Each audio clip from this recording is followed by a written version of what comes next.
రోజు మార్కాపురం శాసనసభ్యులు కందుల నారాయణ రెడ్డి పట్టణంలోని దోర్నాల బస్టాండ్ వద్ద నిర్వహించిన స్వచ్ఛంద కార్యక్రమంలో పాల్గొని మొదటగా ప్రజల చేత ప్రతిజ్ఞా కార్యక్రమం చేయించారు. ఈ సందర్భంగా శాసనసభ్యులు కందుల నారాయణ రెడ్డి మాట్లాడుతూ ఎలక్ట్రానిక్ వ్యర్థాలైన పనికిరాని కంప్యూటర్ మానిటర్లు, సిపియులు, పాత టీవీలు, పనికిరాని ఫ్రిడ్జ్లు, పనికిరాని వైద్య పరికరాలు, పాడైన ఎల్ఈడి బల్బులు తదితర వస్తువులు ఉన్నవారు తమ సచివాలయానికి సమాచారం అందించిన వెంటనే మున్సిపల్ సిబ్బంది వాటిని వెంటనే తీసుకువచ్చి ఎలక్ట్రానిక్ వ్యర్థాలను ధ్వంసం చేస్తారని, పర్యావరణం హితం కోరే ప్రతి ఒక్కరూ దీనికి సహకరించాలని అన్నారు. ఎలక్ట్రానిక్ వ్యర్థాలు లేకుంటే ఈ వ్యర్థాలు అంటారు. పెద్ద గృహోపకరణాలు, శీతలీకరణ మరియు గడ్డ కట్టే ఉపకరణాలతో సహా చిన్న గృహోపకరణాలు,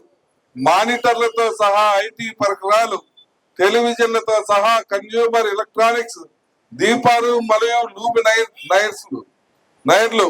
బొమ్మలు, ఉపకరణాలు, వైద్య పరికరాలు, పర్యవేక్షణ మరియు నియంత్రణ సాధనాలు, ఆటోమేటిక్ డిస్పెన్సర్లు, ఉష్ణోగ్రత మార్పిడి పరికరాలు, స్క్రీన్లు, మానిటర్లు అంటే టీవీలు, ల్యాప్టాప్ లాంటివి, దీపాలు అంటే ఎల్ఈడి బల్బులు, పెద్ద పరికరాలు అంటే వాషింగ్ మిషన్లు, ఎలక్ట్రిక్ స్టవ్లు, మైక్రోవేవ్లు, ఎలక్ట్రిక్ పేపర్లు మరియు టెలికమ్యూనికేషన్ పరికరాలు అంటే మొబైల్ ఫోన్లు, ప్రింటర్లు లాంటివి అన్ని కూడా ఎలక్ట్రానిక్ వ్యర్థాల కిందకు వస్తాయి. వీటిని సేకరించి మున్సిపల్ శాఖకు సంబంధించి అధికారులకు తెలియజేసి వాటిని నిర్మూలించే విషయంలో ప్రతి ఒక్కరు కూడా చిత్తశుద్ధితో పనిచేయవలసిందిగా మనవి చేసుకుంటూ ఇప్పుడు స్వచ్ఛాంధ్ర ప్రతిజ్ఞని ప్రతి ఒక్కరూ జరుపుదామని ఈ ప్రతిజ్ఞ కార్యక్రమాన్ని అందరూ పాల్గొని ప్రతి ఒక్కరు చేతులు ముందుకు చాపి మీ యొక్క చెయ్యిని ముందుకు ప్రతిరోజు కొంత సమయం కేటాయిస్తానని నా వంతు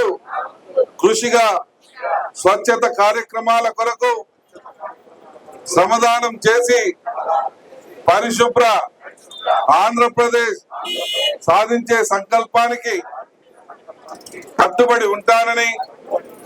ఈ రోజు పరిశుభ్రత గురించి నేను వేసిన ఈ ముందడుగు ఆంధ్రప్రదేశ్ రాష్ట్రాన్ని శుభ్రపరచడంలో సహాయం చేస్తుందని నమ్ముతూ ఈ రోజు నుండి నా తోటి వారికి కూడా స్వచ్ఛత కొరకు ఎలక్ట్రానిక్ వ్యర్థాలను వేరు చేయడంపై అవగాహన కల్పించడానికి ప్రయత్నిస్తానని, మన ఆంధ్రప్రదేశ్ ను స్వచ్ఛ ఆంధ్రప్రదేశ్ గా తీర్చిదిద్దేటట్లు నా వంతు కృషి చేస్తానని ప్రమాణం చేస్తున్నాను.